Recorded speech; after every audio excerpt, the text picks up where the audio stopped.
My name is Jessica Johnson. I'm an LPN and a BS in nursing student at Indiana State University. Today, the population at risk we're going to talk about is HIV and gay and bisexual men. The objectives for anyone who views this presentation are defining HIV and understanding how it is acquired, identifying populations at risk for HIV and HIV prevalence, explaining HIV prevention challenges, and giving examples of HIV prevention strategies. If you could take a minute and pause the video and take the pre-test so you can take the post-test in the end and see how much you learned, that would be great. This is just a brief overview of HIV, or human immunodeficiency virus. It's a virus that attacks the body's immune system. It can lead to AIDS. It is a lifelong illness.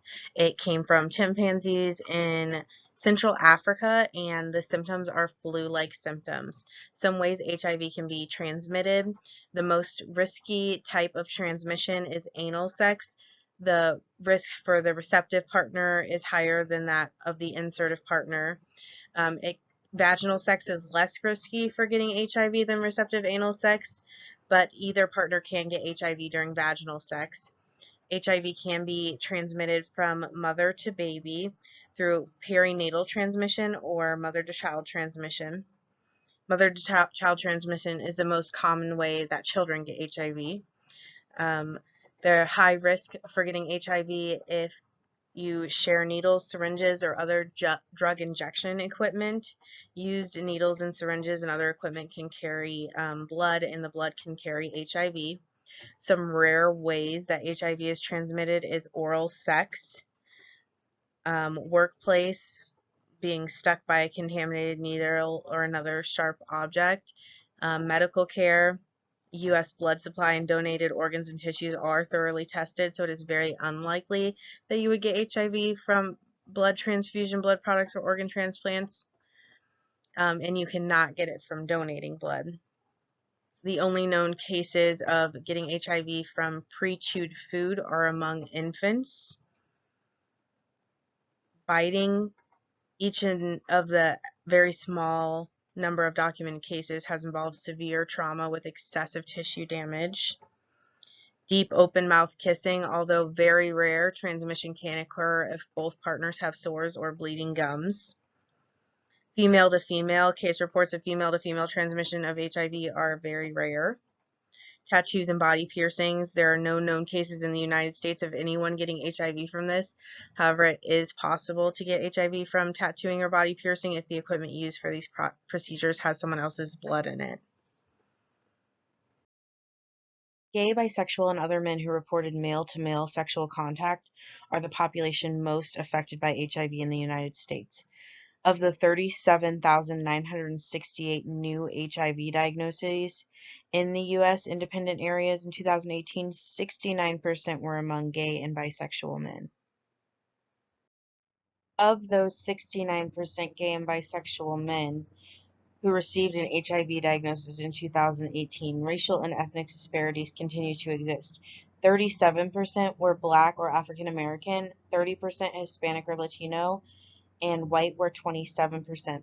Gay and bisexual men aged 13 to 34 made up the most new HIV diagnosis among all gay and bisexual men, with 39% being 25 to 34.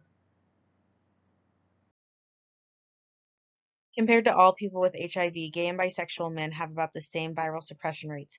For every 100 gay and bisexual men with HIV in 2018, 65 received some HIV care, 49 were retained in care, and 57 were virally suppressed. There are some prevention challenges. A much higher proportion of gay and bisexual men have HIV compared to any other group in the U.S. Therefore, gay and bisexual men have an increased chance of having a partner who has HIV. There's stigma, homophobia, and discrimination that affect the health and well-being of gay and bisexual men and may prevent them from seeking and receiving high-quality health services, including HIV testing, treatment, and other prevention services. These issues place gay and bisexual men at higher risk for HIV. 1 in 6 gay and bisexual men with HIV are unaware they have it. People who don't know they have HIV can't take advantage of HIV care and treatment that may unknowingly pass HIV to others. Some factors put gay and bisexual men at higher risk for HIV, including having anal sex with someone who has HIV without using protection, like condoms or medicine to prevent or treat HIV. Anal sex is the riskiest type of sex for getting or transmitting HIV. Receptive anal sex is 13 times as risky for getting HIV as insertive anal sex. Some prevention methods. One is PrEP, pre-exposure prophylaxis, use among gay and bisexual men, especially Black, African American, and Hispanic, Latino, gay, and bisexual men, remains low. Only 19% of Black, African American, gay, and bisexual men and 21% of Hispanic, Latino, gay, and bisexual men took PrEP compared to 31% of white, gay, and bisexual men. If taken as prescribed, PrEP is highly effective for preventing HIV. Obviously, condoms are also a prevention method. Gay and bisexual men are also at increased risk for other sexually transmitted diseases. Condoms can protect from some of those STDs as well, including HIV.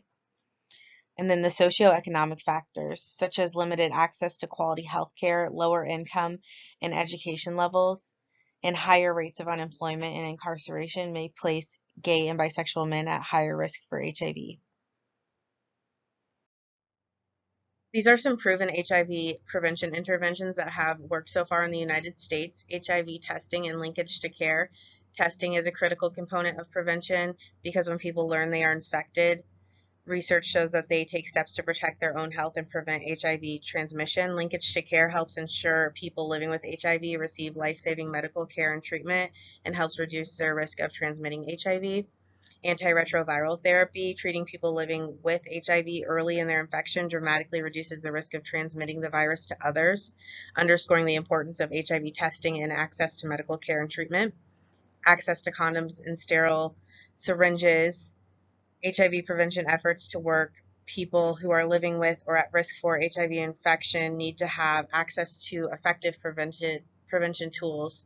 Research has shown that increasing the availability of condoms and sterile syringes is associated with reductions in HIV risk. Prevention programs, individual and small group interventions have been shown to significantly reduce risk behaviors among people who have been diagnosed with HIV to help ensure they do not transmit the virus to others. Prevention programs for people at risk of HIV. Community interventions for people who are at risk of HIV infection can reduce risk behaviors and can play an important role in many comprehensive HIV prevention strategies. Substance abuse treatment, effective substance abuse treatment that helps drug users stop injecting, eliminates the risk of HIV transmission through injection drug use. Screening and treatment for other sexually transmitted infections, increases in individuals' risk of acquiring and transmitting HIV, and STI treatment may reduce HIV viral load. Therefore, STI screening and treatment may reduce risk for HIV transmission. Pre-exposure prophylaxis, or PrEP, is a new prevention intervention in which HIV uninfected people take a daily dose of antiretroviral medication to lower their chances of acquiring HIV. Other recent studies have shown PrEP to be effective among heterosexual men and women, although important questions remain about which heterosexuals will benefit the most. Data to transform care. Data has always been the center of CDC's HIV prevention efforts. Analysis of HIV surveillance data shows who is most effective, where the most urgent needs are, and what the impact is, and how to accomplish more.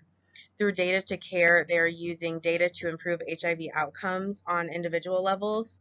A recent CDC analysis showed that 3 out of every 5 new HIV infections can be attributed to people who have been diagnosed but are not in care. Reaching those individuals represents a huge untapped opportunity to improve their health while reducing new infections. Data to care was designed to close this gap in the HIV care continuum by using surveillance data to identify and follow up with people living with HIV who are not receiving medical care. Thank you for watching my presentation on HIV and gay and bisexual men.